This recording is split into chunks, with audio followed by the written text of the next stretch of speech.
है कि वो वेंगुआन के गले जाकर लग जाती है, जिसके बाद हम देखते हैं कि वेंगुआन भी इस बात से थोड़ी सी इमोशनल हो गई थी और फिर सारा में इससे कहती है कि तुम अब इसके बारे में चिंता ना करो। लेकिन वही उधर हम देखते हैं कि गार्डियन फिर से खड़ा हो गया था और वो इन पर अटैक करने के लिए आने लगता है। तब इसे देख हाओचन भी अपने साथियों से पूछता है कि क्या तुम इसके साथ में फाइट करने के लिए रेडी हो। तब इस पर लिन सिन कहता है कि रियूनियन के बाद ये हमारा पहला टीम फाइट है और इसीलिए हम तो सच में काफी टाइम से इसका वेट कर रहे थे। जिसके बाद वेंगुआन भी कहती है कि हम इसके लिए रेडी हैं और हम इसमें जरूर जीतेंगे। जिसके बाद हम देखते हैं कि हाओचन भी इसके लिए पूरी तरह से रेडी हो गया था, इसीलिए वो अपने सोल चेन को भी एक्टिवेट कर लेता है। जिसके बाद हम देखते हैं कि बाकी सभी को भी इसके बारे में कोई चिंता नहीं होती और अब इसीलिए वे सीधे गार्डियन के ऊपर अटैक करने के लिए चले गए थे। लेकिन वही उधर हम देखते हैं कि गार्डियन भी इतना आसानी से पीछे हटने वाला नहीं होता, इसीलिए वो भी अपने पावर को एक्टिवेट कर लेता है और अब इस तरह से हम देखते हैं कि वो भी इन पर अटैक करने के लिए रेडी हो गया था। इसके बाद हम देखते हैं कि वेंगुआन अपने जायंट शील्ड का यूज करके इस पर अटैक करती है और कहती है कि इसके सामने कोई भी कुछ नहीं कर सकता। तभी हम देखते हैं कि हाओचन और सार भी इस पर अटैक करना शुरू कर देते हैं और वहीं उधर से मेटल भी अपने पावर का यूज करके इस पर अटैक करने के लिए आ गया था। तभी से गार्डियन भी अपने पावर का यूज करने के लिए कोशिश करता है, लेकिन तभी हम देखते हैं कि हानु भी यहाँ पर आ गया था, जो कि अपने पावर का यूज करके इसके पावर को बहुत ही आसानी से रोक लेता है। मगर वहीं हम देखते हैं कि लिन सिन भी अब शांत रहने वाला नहीं होता और इसीलिए वो भी अपने पावर का यूज करके इस पर अटैक करना शुरू कर देता है। तभी इसी बीच हम देखते हैं कि सीमा सियान भी पीछे से आ गया था, जो कि अपना भी जलवा दिखाने के लिए रेडी हो जाता है और अब इस तरह से हम देखते हैं कि वो अपने पर्पल थंडर पावर का यूज करके इस पर अटैक करने के लिए रेडी हो गया था। जिसके बाद इसके ऐसे पावर को देख सभी काफी हैरान हो गए थे और वहीं हाओचन भी कहने लगता है कि अब इसकी पावर पहले से काफी बढ़ गई है। लेकिन वहीं सीमा सियान अब अटैक करने में कोई भी देरी नहीं करता और हम देखते हैं कि वो अपने super invincible powerful thunder storm meteor hammer का यूज करके इस पर अटैक कर देता है। जिसके बाद हम देखते हैं कि गार्डियन इसके ऐसे पावर के सामने कुछ भी नहीं कर पाया होता और इसीलिए सीमा सियान ने इसमें इसे बहुत ही आसानी से हरा दिया था। फिर वो कहने लगता है कि मैंने काफी लंबे टाइम से इतना शानदार फाइट नहीं किया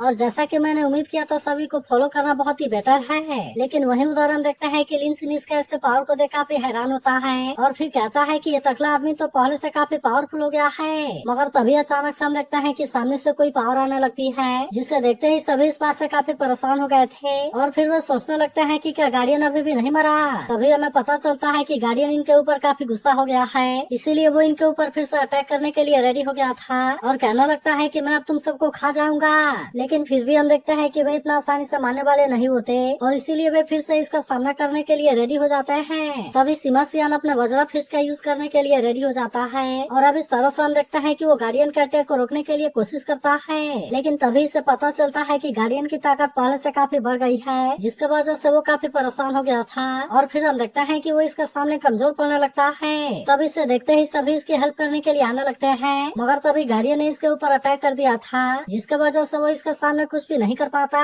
तब इससे देख सीमा सियान भी अपने पावर का यूज करके इस पर अटैक करने के लिए कोशिश करता है, लेकिन हम देखते हैं कि वो भी इस बार इसके पावर के सामने कुछ नहीं कर पाता। लेकिन तभी हम देखते हैं कि हाओचन और सायर भी इसके लिए रेडी हो गए थे, इसीलिए वे भी अपने पावर का यूज करके इस पर अटैक कर देते हैं, जिसके वजह से गार्डियन इसमें थोड़ा सा पीछे हट गया था। लेकिन इसके बाद भी हम देखते हैं कि गार्डियन फिर से अटैक करने के लिए कोशिश करता है, जिसके बाद हानि अपने पावर का यूज करके इसे रोकने के लिए आ गया था और वहीं हम देखते हैं कि पीछे से वेंगुआन भी अपने पावर का यूज करके अटैक करती है, जिसके बाद गार्डियन भी इस पर अटैक करने के लिए आता है। लेकिन तभी हम देखते हैं कि मैगडल ने आकर इसे रोक दिया था, जिसके वजह से गार्डियन इसके सामने कुछ भी नहीं कर पाता। मगर वहीं हम देखते हैं कि हानि अब इसे कोई चांस नहीं देता और वो तुरंत अपने पावर का यूज करके इसे कैद कर लेता है। लेकिन तभी हम देखते हैं कि वेंगुआन ने अपने जायंट स्पीड कोड के पावर को एक्टिवेट कर लिया था, जिसे देखते ही गार्डियन इस बात से काफी हैरान हो जाता है। वहीं अब उधर सायर भी इसके बारे में कोई देरी नहीं करती और वो भी अपने डेथ कोड वाले पावर का यूज करने के लिए रेडी हो गई थी। जिसके बाद हम देखता है कि हाओचन भी अपने डिवाइन पावर का यूज करने के लिए रेडी हो गया था, इसीलिए वो भी अपने लाइट गॉडेस के पावर को एक्टिवेट कर लेता है, जिसे देखते ही गार्डियन की हैरानी और ज्यादा बढ़ गई थी। अब इसे देखो कहने लगता है कि आखिरकार यहाँ पर क्या हो रहा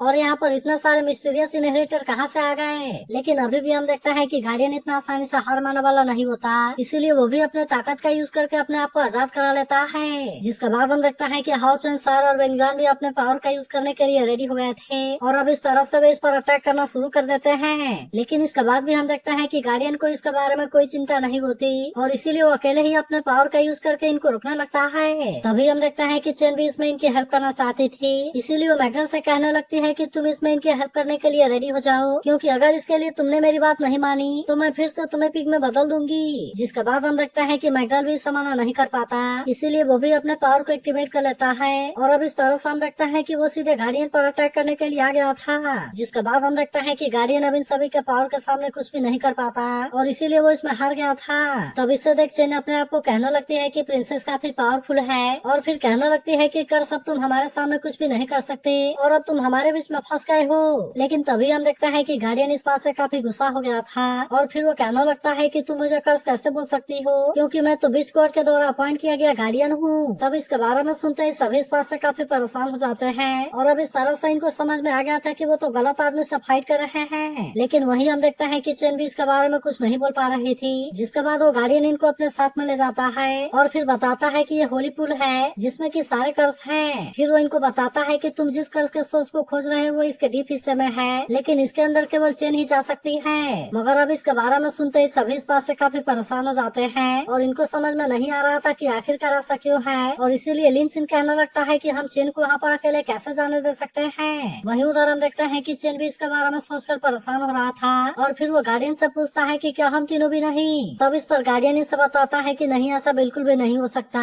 क्योंकि भले तुम तीनों के पास में गॉड की फेवर है, लेकिन असल बात यह है कि गॉड्स के बीच में कोई कॉमन ग्राउंड नहीं है। इसी वजह से होली पूल में कर्ज को प्यूरिफाई करने के लिए केवल वही जा सकता है जिसके पास में बीस्ट गॉड का फेवर हो। लेकिन तभी गार्डियन इनको बताता है कि ये चीज इतनी भी आसान नहीं है, क्योंकि कर्ज को प्यूरिफाई करने के लिए तुम्हें अपने सोल को सेक्रीफाइस करना होगा। अब इतनी बात कहने के बाद वो इनसे पूछता है कि क्या तुम सभी ऐसा करना चाहोगे। लेकिन इसके बारे में सुनते ही बेंगवान काफी गुस्सा हो जाती है और फिर वो चेन से कहती है कि तुम्हें ऐसा कुछ करने की जरूरत नहीं है और चलो हम यहाँ से वापस चलते हैं। तभी लिन सिन भी कहने लगता है कि वहाँ नीचे जाना अकेले सेफ नहीं है और इसीलिए हम चेन को वहाँ पर अकेले कैसे जाने दे सकते हैं। वहीं हम देखते हैं कि हाउचुन और सायर भी इसे खतरे में डालने के लिए रेडी नहीं होते और कहते हैं कि इस कर्ज को खत्म करने के लिए कोई और भी तरीका जरूर होगा। फिर वो इनसे कहता है कि चलो हम यहाँ से चलते हैं और सियाओलई और एल्फ ड्रैगन को खोजते हैं। इसके बाद वो कहने लगता है कि अगर इसके लिए कीमत चुकानी है तो क्या हुआ, लेकिन फिर भी मुझे लगता है कि इसके लिए कीमत बहुत ही हाई है और इसीलिए हम तुम्हें किसी भी कीमत पर नहीं खोज सकते।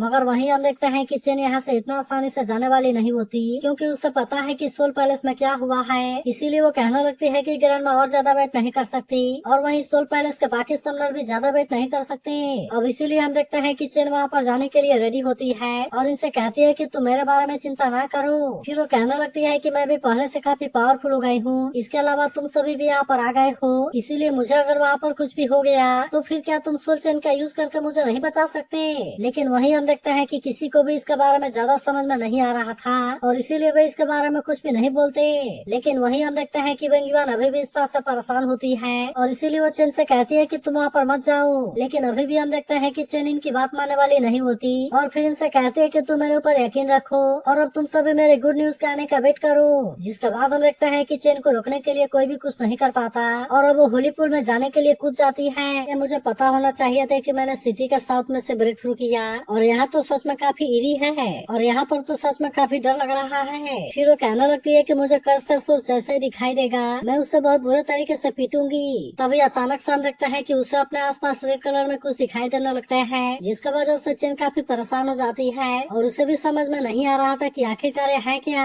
मगर तभी हम देखते हैं कि वे सभी असल में सोल के जैसे दिखाई दे रहे होते हैं, लेकिन अभी भी चेन को इसके बारे में ज्यादा कुछ समझ में नहीं आ रहा था और इसीलिए वो सोचने लगती है कि क्या यही कर्ज है। मगर तभी अचानक से हम देखते हैं कि वे सोल इस पर चारों तरफ से अटैक करने लगते हैं, जिसे रोकने के लिए चेन कुछ भी नहीं कर पाती। लेकिन इसके वजह से हम देखते हैं कि उसे इनकी मेमोरी दिखाई देने लगती है और इसीलिए वो भी सोचने लगती है कि क्या समन विश का मरने से पहले उनका पेनफुल मेमोरी है। अब इसके बारे में सोचकर चेन काफी परेशान हो जाती है और फिर कहने लगती है कि कर्ज का यही सोर्स है। लेकिन वही हम देखते हैं कि वे सोल अभी भी रुकने वाले नहीं होते और वे अभी भी इसके बॉडी से आर पार हो रहे थे, जिसके वजह से हम देखते हैं कि चेन को इनकी मेमोरी दिखाई देने लगती है, जिसमें वे सभी कह रहे होते हैं कि हमें काफी दर्द हो रहा। इसके बाद हम देखते हैं कि वे सोल फिर से इसके ऊपर अटैक करना शुरू कर देते हैं, जिसके वजह से चेन को इनके मरने से पहले की मेमोरी दिखाई देने लगती है। लेकिन अभी भी हम देखते हैं कि उसे इसके बारे में ज्यादा कुछ समझ में नहीं आ रहा था और फिर वो भी कहने लगती है कि मुझे इसके वजह से काफी दर्द हो रहा और इसीलिए मैं इसे ज्यादा टाइम के लिए नहीं सह पाऊंगी। मगर इसके बाद भी हम देखते हैं कि वे सोल रुकने वाले नहीं होते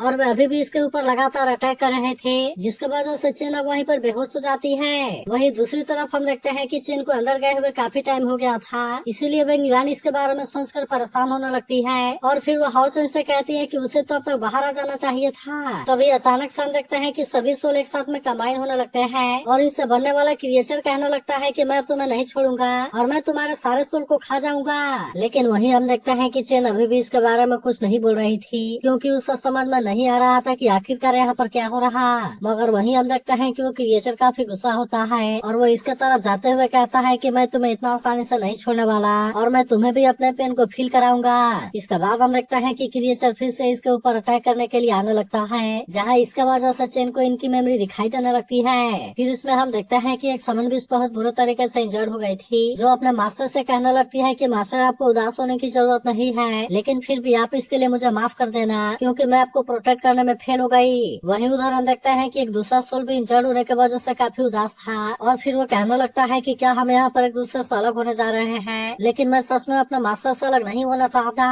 अब इसी तरह हम देखते हैं कि बाकी के जितने भी सोल भी इंजर्ड थे वे भी ऐसा ही सोचकर काफी उदास होते हैं और कहने लगता है मैं उम्मीद करता हूँ कि मास्टर हमें आखिरी हक दे सके। वहीं अब उधर हम देखते हैं कि चेन को इसके बारे में समझ में आ गया था, इसीलिए वो इससे कहती है कि तुम्हारे दिल ने मुझे सब कुछ बता दिया और असल में तुमने कभी भी हमें हर्ट करने के बारे में नहीं सोचा। और अब इतनी बात कहने के बाद वो इससे पूछती है कि ऐसा है ना, जिसके बाद हम देखते हैं कि वो क्रिएचर चेन को कुछ भी नहीं करता और फिर वो इसे छोड़ देता है। लेकिन वहीं अब हम देखते हैं कि चेन इसे इतना आसानी से छोड़ने वाली नहीं होती, इसीलिए वो तुरंत इसके तरफ आती है और फिर हम देखते हैं कि वो इसके गले से लग गई थी। फिर वो कहने लगती है कि मुझे इसके बारे में सब कुछ समझ आ गया है और तुम्हें असल में केवल इस बात का पछतावा है कि तुम अपने मास्टर को सही तरीके से गुड बाय नहीं बोल सके। इसके बाद वो इनसे कहने लगती है कि हमारे लिए फाइट करने के लिए थैंक यू, हमें इतना अच्छा प्रोटेक्शन देने के लिए थैंक यू, हमारे लिए इतना हार्डवर्क करने के लिए भी थैंक यू। जिसके बाद हम देखते हैं कि अचानक से उस क्रिएचर में कुछ होने लगता है और अब वो तुरंत इसके सामने से गायब हो गया था। लेकिन फिर हम देखते हैं कि वो किसी प्यारे से भी इसमें बदल गया था और फिर वो चेन के तरफ आने लगता है। जिसके बाद हम देखते हैं कि चेन भी इससे देख काफी खुश हो गई थी और कहती है कि कर्ज के सोच ने तो अपने बॉडी को मॉडिफाई कर लिया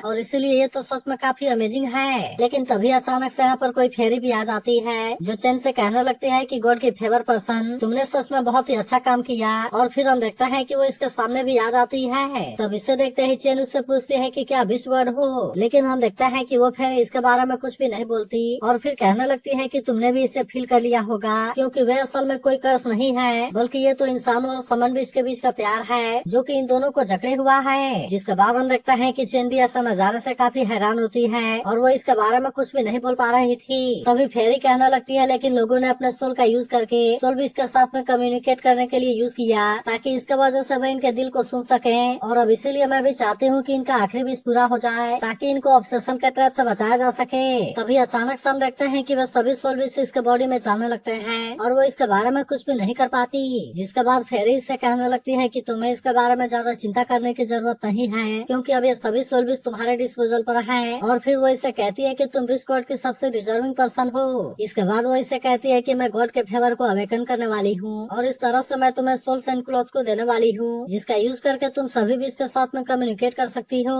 वहीं अब हम देखते हैं कि चेन भी इसके लिए रेडी हो गई थी क्योंकि अब इसके पास में बिस्कॉट की पावर की अथॉरिटी होती है और अब इस तरह से हम देखते हैं कि वो इसका यूज करके सारे कर्ज को प्यूरिफाई करने के लिए रेडी हो जाती है। इसके बाद हम देखते हैं कि वो इसके पावर को एक्टिवेट करना भी शुरू कर देती है जिसकी वजह से ये पावर होली पुल से भी बाहर आने लगती है और इसीलिए इसे देखते ही उसके सभी साथी भी इस बात से काफी खुश हो गए थे। वहीं उधर हम देखते हैं कि ब्लेसिंग ट्री जो कि काफी समय से मुरझा गया था अब वो भी फिर से हरा भरा होने लगता है जिसे देखते ही चेन होंगी इस बात से काफी खुश हो गया था और फिर कहने लगता है कि ब्लेसिंग ट्री तो फिर से ग्रो होने लगा और इसीलिए ऐसा लगता है कि चेन इसमें कामयाब हो गई। लेकिन वहीं उधर हम देखते हैं कि सेंसुई को सबसे ज्यादा चेन के बारे में चिंता होती है, इसीलिए वो कहने लगती है कि चेन और उसके साथी तो यहाँ पर नहीं आए और आखिरकार वे कहाँ हैं। लेकिन तभी इसी वक्त हम देखते हैं कि इनके सामने चेन की इमेज दिखाई देती है जिसे देखते ही चेन होंगी इस बात से काफी खुश हो गया था और फिर कहता है कि चेन तो अपने स्लीपीनेस से जाग गई। मगर वहीं हम देखते हैं कि चेन अब इसके बारे में कोई ज्यादा देरी नहीं करना चाहती थी, इसीलिए वो सभी सोल बीच के सोल से कहती है कि तुम तुरंत यहाँ से जाओ और अपने फाइनल फेयरवेल को कंप्लीट कर लो। जिसके बाद हम देखते हैं कि वह सभी सोल बीच भी इसके लिए रेडी हो गए थे और वे अपने अपने मास्टर के पास में जाने लगते हैं। जिसके बाद हम देखते हैं कि बाकी सभी लोग भी इस बात से काफी हैरान होते हैं क्योंकि वे भी अपने अपने समर बीच के सोल को फील कर रहे थे। लेकिन वहीं हम देखते हैं कि वे सोल बीच इनको यहाँ पर केवल फेयरवेल बोलने के लिए आए होते हैं, इसीलिए वे अपने अपने तरीके से अपने मास्टर को फेयरवेल बोल रहे थे।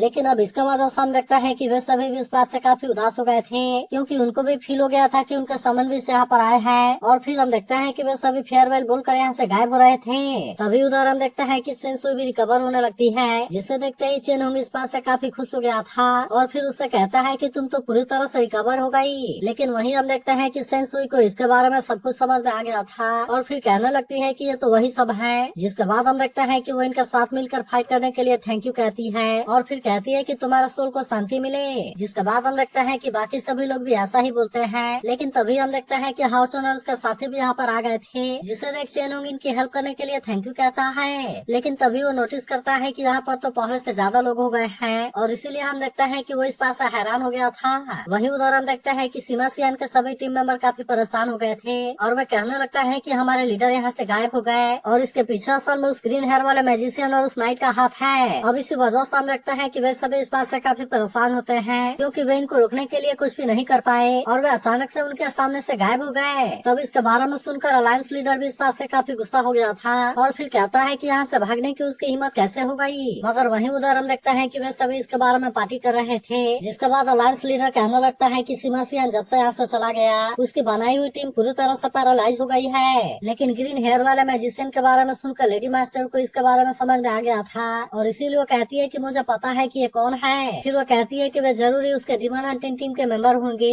और इसीलिए सीमा सियान अपने मर्जी से वहाँ पर गया होगा। लेकिन अभी भी हम देखते हैं कि अलायंस लीडर इतना आसानी से शांत होने वाला नहीं होता और फिर कहने लगता है पता लगाओ कि वे अभी कहाँ पर हैं क्योंकि उन्हें सीमा सियान को वापस भेजना ही होगा। तभी उधर हम देखते हैं कि सीमा सियान की जिम कट जाती है। जिसके बाद वो भी कहता है कि आखिरकार मुझे कौन याद कर रहा है। तो अगर एक्सप्लेनेशन अच्छी लगी हो तो इस वीडियो को लाइक और इस पर एक कमेंट जरूर कर देना और अगर आप इसके अगले एपिसोड के लिए भी एक्साइटेड हो तो इसके बारे में जरूर बता